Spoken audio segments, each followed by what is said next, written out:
Boa noite, tudo bem? Vamos começar mais uma live de segunda-feira de Tira Dúvidas de vocês. Então, toda segunda eu respondo dúvidas que tem na caixinha. Mas antes da gente começar, eu quero conversar um pouquinho mais sobre um post que eu fiz hoje, sobre como organizar a sua semana. Então, enquanto isso, dá tempo de vocês irem chegando. Então, vamos lá. Eu acho que organização, eu tenho certeza que organização é uma das coisas mais importantes quando a gente fala de alimentação saudável, de rotina. Então é uma coisa que, se você não tem, vai dar errado a dieta, vai dar errado a rotina de treino, porque você precisa se organizar para isso. Então, se você não se organiza, a chance de dar errado é muito grande. Por isso que eu fiz esse post de hoje, porque segunda-feira é o dia que a gente está animado e a gente quer começar tudo, fazer tudo perfeito, muito bem feito. E é por isso que eu fiz ele. Então, lá quando eu falo de 4 dicas para organizar a semana, para começar a semana com organização, a primeira coisa que eu falo é sobre organizar o cardápio. Pode parecer que é chato, que não faz sentido, mas na verdade faz muito sentido. Se a gente não para pensar no que a gente vai comer durante a semana, é muito comum que a gente coma sempre igual. Então eu tenho certeza que você sabe que se você não tiver um planejamento, um pouquinho de criatividade, você vai comer sempre arroz, feijão, uma carne, tipo um frango, alface e tomate. Não tem problema comer isso, tá? É uma ótima refeição. O problema é comer isso todos os dias, porque a gente costuma ter, fazendo isso, a mesma quantidade de vitaminas e minerais todos os dias e a mesma variedade. Então a gente não muda tanto o padrão, não muda o aporte de vitaminas e minerais, porque a gente está comendo sempre a mesma coisa. Quando a gente pensa num cardápio, a gente consegue, sem fazer uma coisa muito complexa e muito difícil, pensar em opções variadas. Então, um dia você pode comer abóbora e cenoura. Um dia você pode comer brócolis e abóbora. Um dia, couve-flor e cenoura. Um dia, beterraba e abóbora. Então, se você tiver 5 tipos de legumes para a semana, você já consegue fazer 5 dias de montagem de marmita diferente. Da mesma forma, quando a gente pensa em carboidratos. Então, um dia você pode usar arroz, no outro dia pode usar um macarrão, no outro dia pode usar uma mandioca, uma batata. Então, a gente vai variando a dieta conforme planejado. Por isso que é importante sentar e pensar no que você vai comer durante a semana, porque senão, como eu falei, você vai acabar comendo todo dia a mesma coisa. E aí, depois de fazer todo esse planejamento do que vai comer, de qual vai ser o cardápio, vem a segunda parte do post, que é a parte das compras. Eu tenho certeza que vocês já fizeram compra assim. Vai lá no supermercado, no Verdurão, no Hortifruti, compra tudo que vocês precisam. E quando chega em casa você fala, nossa, comprei mais batata, mas eu tinha batata aqui. Ou, nossa, comprei abobrinha e tem uma perdendo aqui na geladeira. Porque a gente não olha a despensa, a geladeira, antes de fazer compra. Então, depois de definir o cardápio da semana, faz isso. Vai na sua geladeira, olha o que tem. Olha se você consegue incluir algo que está na sua geladeira quase perdendo no cardápio da semana, para não desperdiçar esse alimento. Olha na sua despensa, às vezes você tem um macarrão já aberto, tem um arroz já aberto, então você consegue usar o que você tem disponível na sua despensa para não ficar comprando muita coisa e acabar desperdiçando, porque senão você vai acabar jogando um dia um tomate fora, um dia uma abobrinha fora, sendo que você podia usar isso na organização do seu cardápio. E a gente sabe que perde rápido, né? Então não dá para comprar muita quantidade e pensar que, eu vou estocar aqui, semana que vem eu uso, porque pode ser que semana que vem já esteja muito ruim, você vai ter que jogar fora, e aí é um desperdício que a gente poderia ter evitado se tivesse feito esse planejamento e conferido a geladeira. Depois disso, entra a terceira parte do post, que é fazer a preparação das refeições. Tem gente que vai estar em casa durante a semana e vai conseguir preparar essas refeições na hora de comer.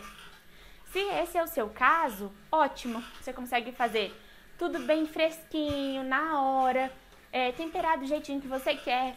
Às vezes você muda a forma de preparação, mas para a grande maioria das pessoas, não é possível fazer isso. Tem gente que não consegue preparar as coisas na hora, porque a rotina é muito corrida, ou porque trabalha fora.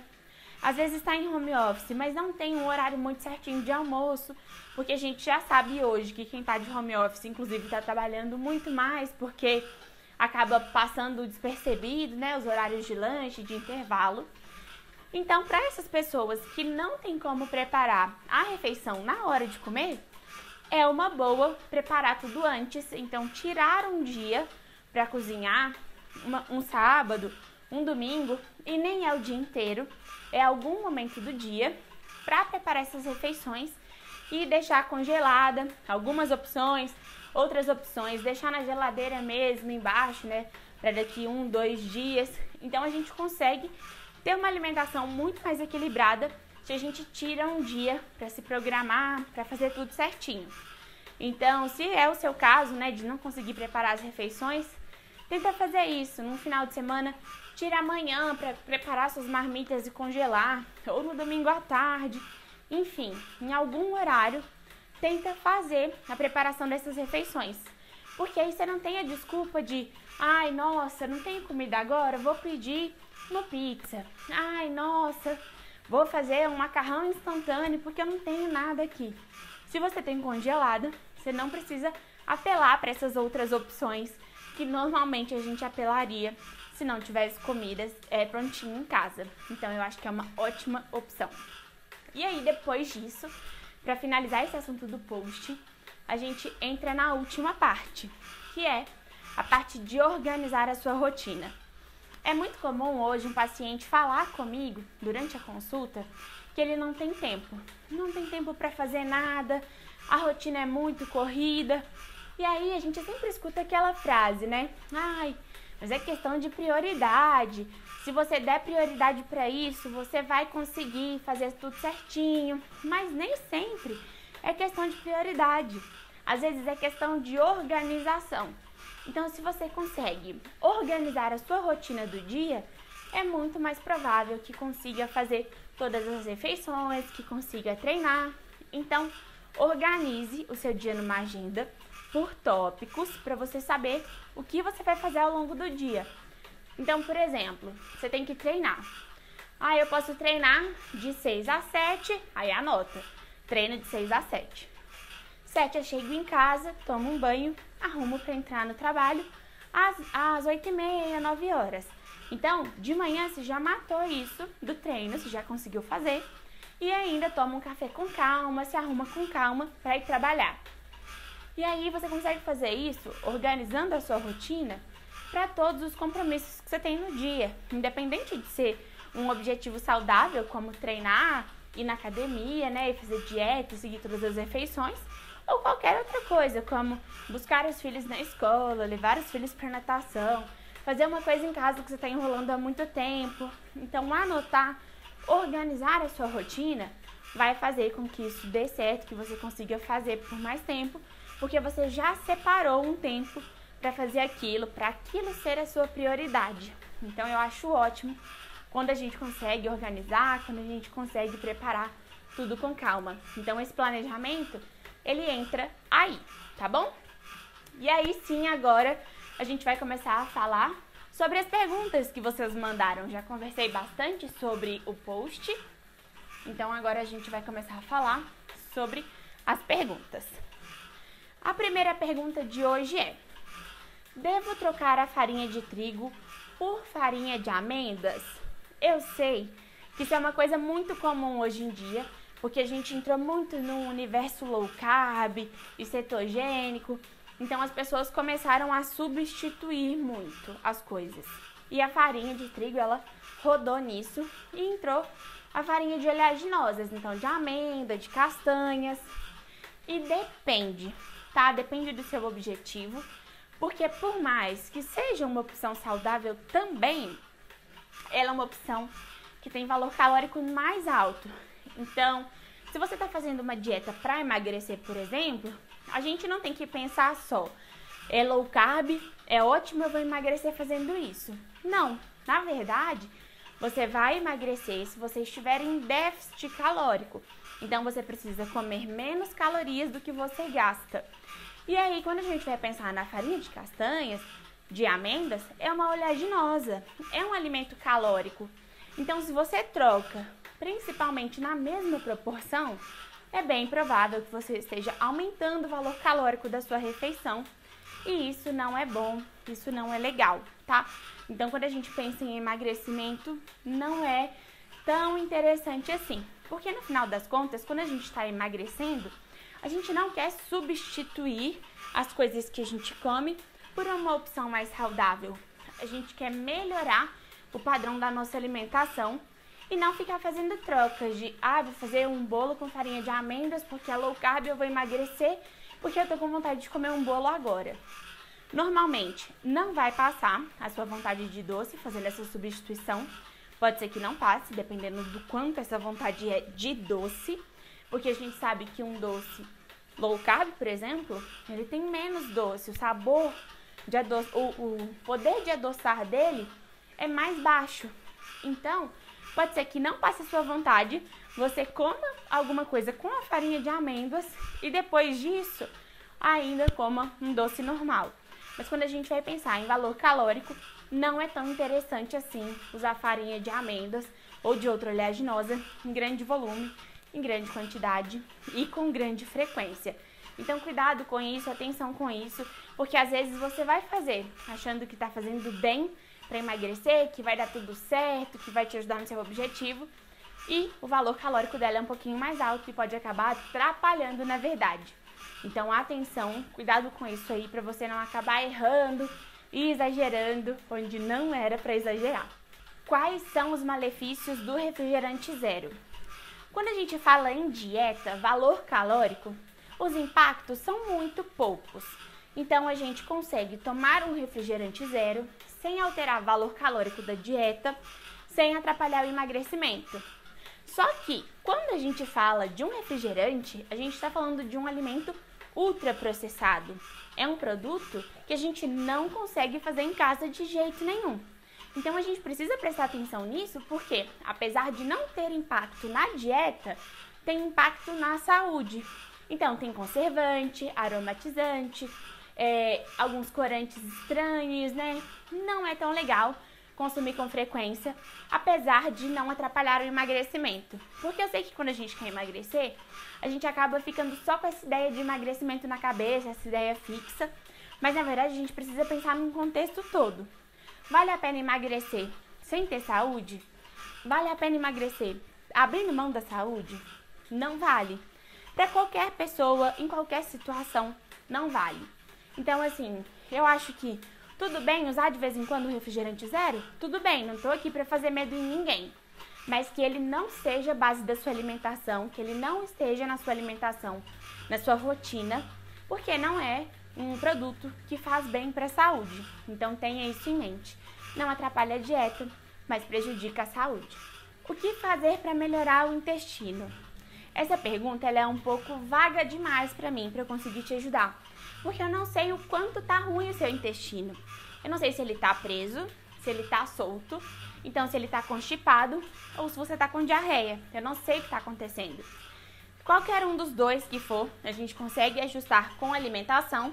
Então eu vou te dar alguns nortes para você saber o que fazer, tá? Se for diarreia, é muito provável que você tenha uma intolerância alimentar ou uma alergia alimentar. Muito provável que seja intolerância à lactose ou algo que tenha relação com glúten. Então é bom prestar atenção nos horários que essa diarreia acontece. Se você toma um leite e tem diarreia, é bom desconfiar. É muito provável que seja ele. Se você come um queijo e tem diarreia, é bom ficar de olho. Pode ser ele. Se você come um pão, algo que tem farinha, pode ser ele. Então é bom ficar de olho nisso, prestar atenção nos horários e perto de qual alimento que você tem tido esse desconforto e diarreia.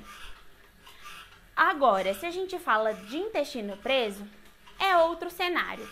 Muito provavelmente não é intolerância, não é alergia a nenhum alimento.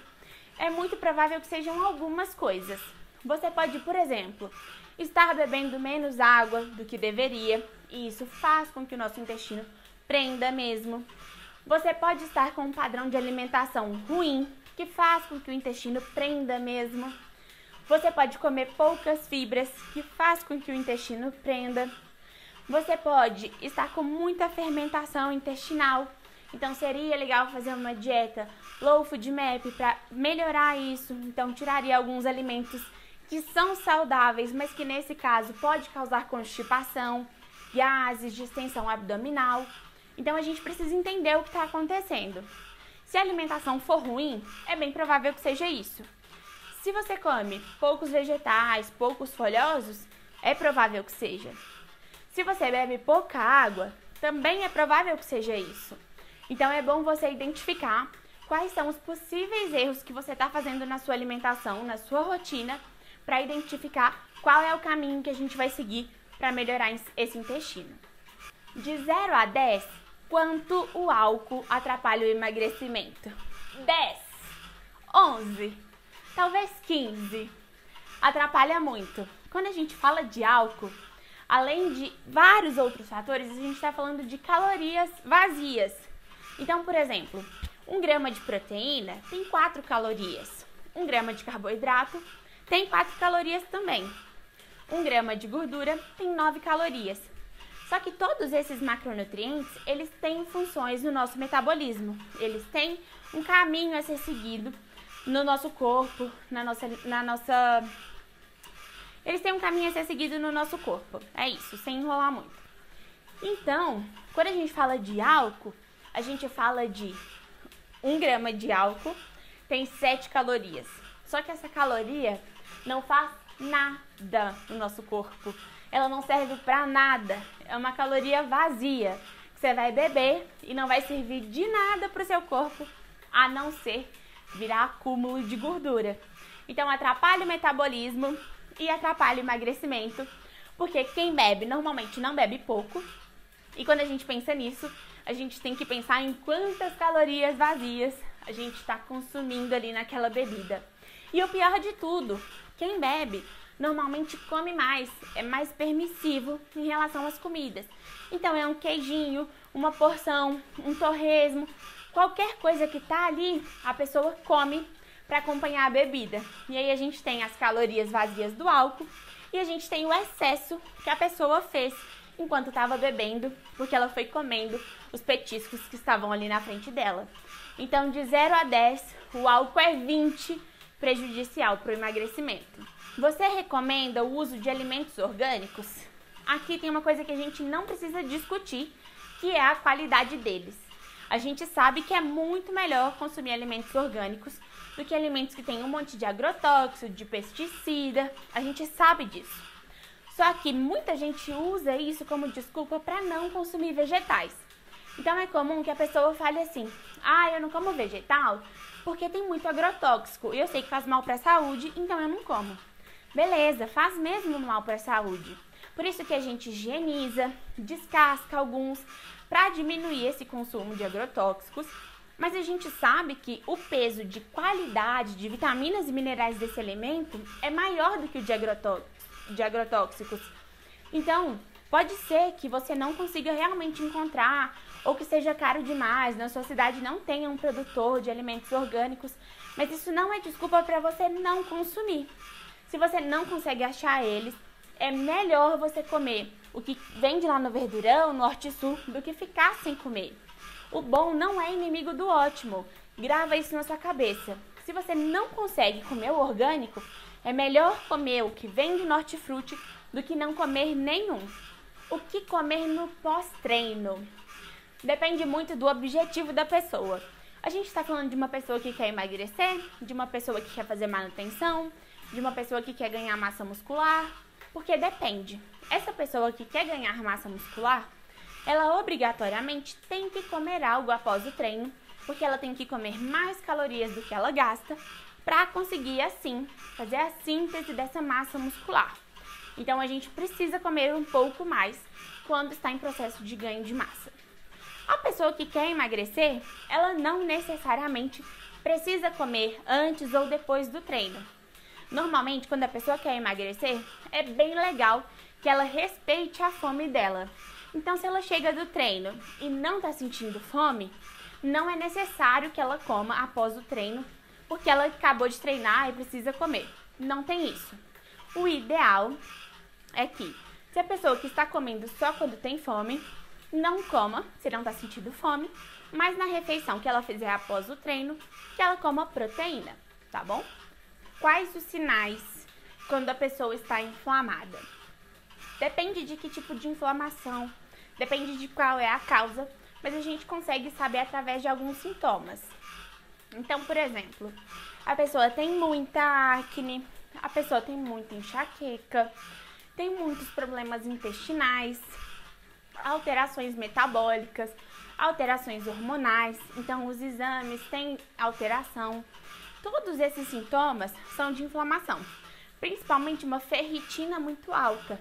Eu lembrei disso agora porque uma pessoa comentou num Reels que eu fiz sobre ferritina que a dela estava 700.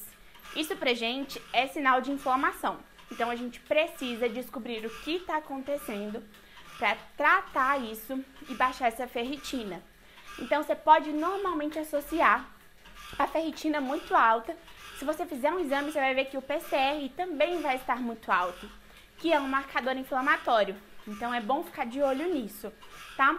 Mas assim, sintomas simples como acne, por exemplo, eu estou com acne aqui, mas é por causa do período menstrual. A pessoa que tem acne fora do período menstrual, é bem provável que ela esteja com alguma inflamação, por mais que mínima, mas é bom a gente ficar de olho para tentar melhorar isso. A próxima pergunta é sobre dicas para quem está com o intestino preso, mas eu já falei disso no começo da live, então eu não vou responder de novo para não ficar repetitivo. Então, se você que perguntou sobre intestino preso está chegando aqui na live agora, é só voltar quando eu salvar ela e postar para você ouvir o que eu falei lá no comecinho, tá bom? A próxima pergunta é boa. Qual é o melhor chá para emagrecer? É o chá de vergonha na cara. Não tem jeito. Por mais que a gente queira uma coisa milagrosa, que a gente consiga emagrecer e ter um resultado incrível, essa coisa não existe. O que existe é esforço, disciplina, dieta, treino. Por isso entra essa coisa do vergonha na cara. Se você não tem vergonha na cara, não vai dar certo, tá? Então toma a iniciativa, começa a fazer dieta, começa a treinar. Para de procurar alguma coisa milagrosa, alguma coisa que vai salvar a sua vida em relação ao emagrecimento, porque essa coisa não existe. O que existe é esforço, disciplina, de todo dia treinar, mesmo quando tá sem vontade, mesmo quando tá desanimado, porque você sabe que aquilo vai te trazer um resultado, vai te trazer um benefício. Ter disciplina de fazer dieta, de falar não, mesmo quando você quer muito uma coisa, mas você sabe que vai atrapalhar o seu objetivo atual, que é o emagrecimento. Então, o que precisa mesmo é ter essa iniciativa e essa disciplina de fazer o que precisa ser feito, mesmo se você não está com vontade, mesmo se você está desanimado. Então, não existe nada mágico, não existe um chá, uma cápsula, um remédio, um suplemento que vá mudar o seu estilo de vida, a não ser fazer dieta e treinar com constância, com frequência e treinar bem. Então, tira isso da cabeça de que milagre existe, porque esse milagre não existe, esse chá não existe, esse termogênico não existe e ele não vai fazer o que você tem que fazer. Então, se você quer ter resultado, você precisa fazer a sua parte. Ninguém vai fazer por você o que só você pode fazer. Como substituir o leite com Toddy? Então, a gente é adulto, né? Não deve fazer tanta parte da nossa alimentação assim. Mas eu sei que muita gente que é adulto ainda tem muitos hábitos e principalmente o paladar infantil. Então é uma coisa pra gente se atentar. Existem algumas opções que são saudáveis e a gente consegue fazer. A primeira delas é, hoje já existe no mercado alguns achocolatados sem açúcar, mas não é esses aí, tipo Toddy Light, Nescau Light, não é. É, por exemplo, o Chocoqui, da Essential, eu acho que a Vitafor também tem um, a Pura Vida também acho que tem um, que são achocolatados sem açúcar e enriquecido com minerais e vitaminas, então é uma boa opção. A segunda opção é ir trocando o leite com Toddy por um leite com cacau e você vai subindo a porcentagem desse cacau ao longo do tempo.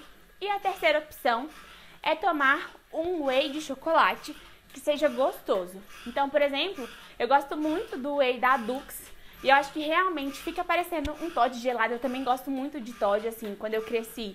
A minha infância foi muito tomando Toddy, então é uma coisa que eu tenho preferência hoje. E quando eu tomo um whey de chocolate da Dux com um leite geladinho, super mata a minha vontade e eu ainda tô consumindo mais proteína naquela refeição. Então você tem 3 opções para trocar, mas lembre que quando a gente é adulto, a gente faz o que precisa e nem sempre só o que a gente tem vontade. Quero ganhar músculos, já emagreci o necessário. O que eu faço? Nesse caso, a gente precisa mudar toda a estratégia. Se você já emagreceu, agora você precisa mudar a dieta. Uma dieta para emagrecimento é totalmente diferente de uma dieta que visa ganho de massa muscular. Então você vai comer mais calorias, mais carboidratos, mais proteínas. O seu treino também vai mudar, vai ser um treino direcionado para hipertrofia, para ganho de força. Então vai mudar provavelmente a frequência, a ordem dos exercícios, o tipo de treino, a intensidade. Então precisa mudar a estratégia. Não dá para ganhar massa muscular de uma forma significativa fazendo dieta para emagrecimento. Então você precisa ajustar a sua dieta e o seu treino para esse objetivo. Outras coisas que são importantes quando a gente fala de ganho de massa muscular são perfil hormonal adequado. Então é bom visitar o seu endocrinologista e o seu ginecologista para fazer uns exames e ver como estão esses níveis hormonais. A gente precisa ajustar consumo de água, a gente precisa ajustar o sono também, porque são coisas que a gente negligencia